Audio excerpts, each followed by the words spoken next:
હરણફાળ ભરી રહેલા સુરત શહેરમાં ખેતરોને બદલે સિમેન્ટ કોન્ક્રીટની બિલ્ડિંગ જોવા મળી રહી છે, જેથી મોટાભાગના શિયાળુ શાકભાજી માટે મહારાષ્ટ્રના ગામડાઓ પર આધારિત રહેવું પડે છે. કારણ કે સુરત શહેરમાં શાકભાજીનું ઉત્પાદનનું પ્રમાણ ધીરે ધીરે અત્યંત ઓછું થઈ રહ્યું છે. શાકભાજીની મહત્તમ આવક મહારાષ્ટ્ર અને ગુજરાતના બોર્ડરના ગામડાઓમાંથી થઈ રહી છે. ગુજરાત રાજ્યમાં અમદાવાદ કરતાં પણ શાકભાજીની વધુ આવક થતું કોઈ માર્કેટ યાર્ડ છે તો તે સુરતની એપીએમસી માર્કેટ યાર્ડ જ છે. શાકભાજીની આવકની દ્રષ્ટિએ સંભવતઃ સમગ્ર એશિયામાં પહેલા નંબરે હોય એવી સરદાર માર્કેટ યાર્ડમાં આજે 43 શાકભાજીની આવક નોંધાઈ છે.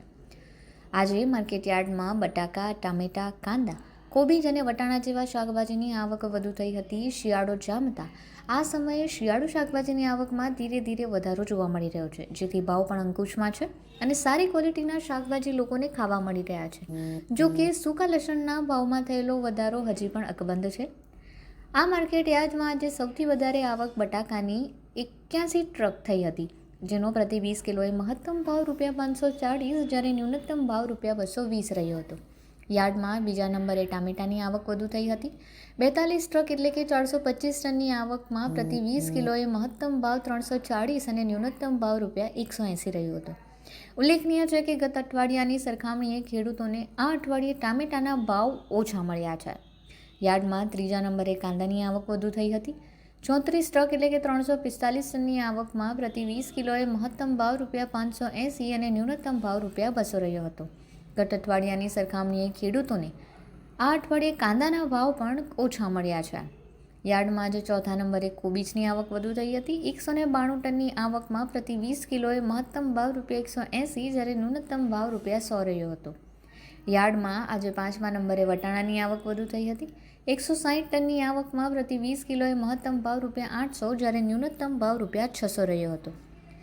આજે સુરત સરદાર માર્કેટ યાર્ડમાં લસણ, મોગરી, લીલી હળદર, પરવળ, સરગવો, પાપડી સિંગ અને ગુવાર સિંગના ભાવ ખેડૂતોને મહત્તમ મળ્યા હતા. લસણની 48 ટનની આવક થઈ હતી, જેમાં 20 કિલોએ મહત્તમ ભાવ ₹480 જ્યારે ન્યૂનતમ ભાવ ₹2000 નોંધાયો હતો.